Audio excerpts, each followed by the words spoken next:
السلام علیکم ورحمۃ اللہ تعالی وبرکاتہ۔ وعلیکم السلام ورحمۃ اللہ وبرکاتہ۔ آپ سب خیریت سے ہیں؟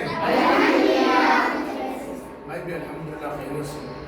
حدیث پاک جب بھی آپ سنیں تو مکمل توجہ اور یکسوئی کے ساتھ غور سے سننا، قرآن کی آیت بھی غور سے سننا، احادیث جب بولتے ہی توجہ کے ساتھ اس کو سنا جائے، اور اس کی بڑی برکتیں بھی ہوتی ہیں۔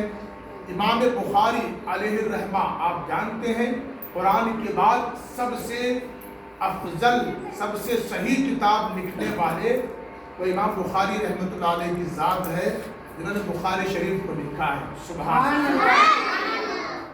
بچپن میں ان کی آنکھیں نہیں تھیں، ان کو نظر نہیں آتا، ان کی امی جان بہت زیادہ ذاکرہ، شاکرہ، عابدہ، زاہدہ، متقیہ، پرہیزگار عورت تھی، نیک خاتون۔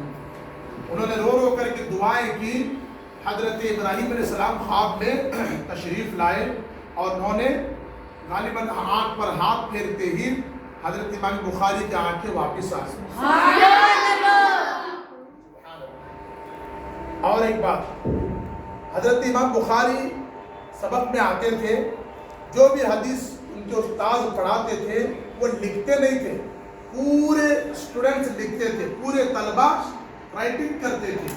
جو استاد بولے رائٹنگ، کیونکہ علم کو لکھنے کے رائٹنگ کے ذریعے سے برابر کیا جائے، جمع کے رکھا جائے، ٹھیک ہے؟ رائٹنگ کے ذریعے سے امام بخاری لکھتے نہیں تھے، کیا کرتے تھے؟ امام بخاری لکھتے نہیں تھے، صرف غور سے سنتے تھے۔ کیا کرتے تھے؟ غور سے سنتے تھے۔ ایک دن ان کے دوستوں نے کہا، کیا کہا کہ اے امام بخاری، کہا کہ آپ آتے تو ہیں مگر آنے کا کیا فائدہ، آپ لکھتے ہی نہیں ہیں، صرف سن کے چلے جاتے ہیں۔ امام بخاری فرماتے ہیں اچھا، اب تک ہمارے استاذ نے کتنی حدیثیں ہمیں لکھائی ہیں، پڑھائی ہیں؟ کہا کہ 1500 سے زیادہ حدیثیں ہیں۔ تو امام بخاری نے فرمایا کہاں لکھے ہوئے کہاں ہے؟ میرے پاس بک میں دیکھو یہاں پر۔ تو انہوں نے کہا، تو امام بخاری نے فرمایا کہ سنو۔ وہ سنتے گئے، امام بخاری سناتے گئے۔ سبحان اللہ۔ امام بخاری سناتے گئے، وہ سنتے گئے۔ 1500 سے زیادہ حدیثیں زبانی ان کو یاد تھی۔ سبحان اللہ۔ اور اس کے ساتھ ساتھ ایسا نہیں ہے کہ صرف حدیث، ایک حدیث نبی پاک علیہ السلام سے صحابی نے سنی، صحابی سے تابعین نے، تابعین سے تبع تابعین نے، پھر ان سے انہوں نے ایسا سنتے سنتے 10 سرہ ہیں، تو 10 سروں کو 10 لوگوں کی زندگی کو ہی بیان کر دیا۔ سبحان اللہ۔ ایک حدیث کو 10 لوگ بیان کر، انہوں نے ان سے، ٹھیک ہے، انہوں نے ان سے حدیث لی، انہوں نے ان سے حدیث لی، انہوں نے ان سے حدیث لی، ایسا ہوتا نا۔ ان کے بارے میں پوری ڈیٹیل معلومات، انہوں کہاں کے رہنے والے، نمازی ہے نہیں ہے، متقی ہے پرہیزگار نہیں ہے، نہیں معلوم، مطلب کہاں کا پورا مکمل معلوم کرنا، مکمل معلومات حاصل کرنا۔ بات سمجھ میں آ رہی ہے؟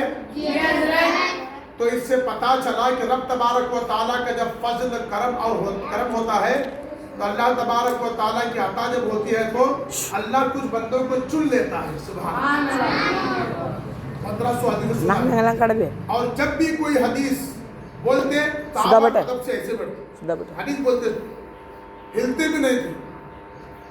اور آج حدیث بول کر کے لوگ کچھ کا کچھ بیان کر دے رہے ہیں۔ حدیث صحیح ہے، کتابوں میں لکھی ہو تو اس کو مانا جائے، صحیح ہے، ٹھیک ہے، ہر ایک سے نہیں سننا ہے، عوام الناس سے نہیں، علم والوں سے سنا جائے تو ٹھیک ٹھیک بیان کر سکتے ہیں۔ سمجھ گئے بات؟ ہاں، تو بڑی بڑی کتابیں ہماری کتنی ہے؟ 6 حدیث کی کتابیں ہیں بڑی بڑی۔ کتنی؟ 6۔ نمبر 1 بخاری، بخاری شریف، مسلم شریف، نمبر 2 ابو داؤد، ترمذی شریف، ترمذی شریف، ٹھیک ہے، ابن ماجہ، نسائی، یہ 6 صحائف ستہ بولتے ہیں۔ کیا بولتے ہیں؟ صحائف ستہ، 6 بڑی بڑی احادیث کی کتابیں ہیں، ٹھیک ہے۔ اور اس کے علاوہ بھی بہت ہیں۔ محدث کسے بولتے ہیں؟ 3 لاکھ حدیثیں جن کو یاد ہوتی تھی ان کو حافظ حدیث بولتے تھے۔ سبحان اللہ۔ محدث ان کو بولتے تھے 3 لاکھ حدیثیں، 3000 نہیں، 3 لاکھ۔ اللہ اکبر، اللہ اس قدر محدثین کا حال خیر وہ پڑھتے بھی تھے لکھتے بھی تھے. وہ زمانہ کون سا معلوم ہے؟ بوتل سیاہی کی بوتل انک ہاتھ میں پکڑنا اور چمڑے پر ڈبونا لکھنا, ایک ورڈ لکھنا, ڈبونا لکھنا. ایسا زمانہ تھا وہ. ہمارا طرح کا نہیں, یہ قلم لیے لکھتے جا رہے ختم ہوئے تک لکھتے جا رہے ہم لوگ. اچھا زمانہ ہے. پرانا زمانہ بانسے کی لکڑی سے بنا دیتے, اس کو اسے ڈبونا لکھنا. ایسے زمانے میں بڑی بڑی کتابیں بزرگوں نے لکھی ہیں. لائٹ نہیں تھا, پرنٹ سے چھپنے کا زمانہ بھی نہیں تھا, رائٹنگ کرنا, چراغ میں لکھنا. یہ زمانے میں کتابیں لکھی ہیں, بڑی بڑی کتابیں ہیں.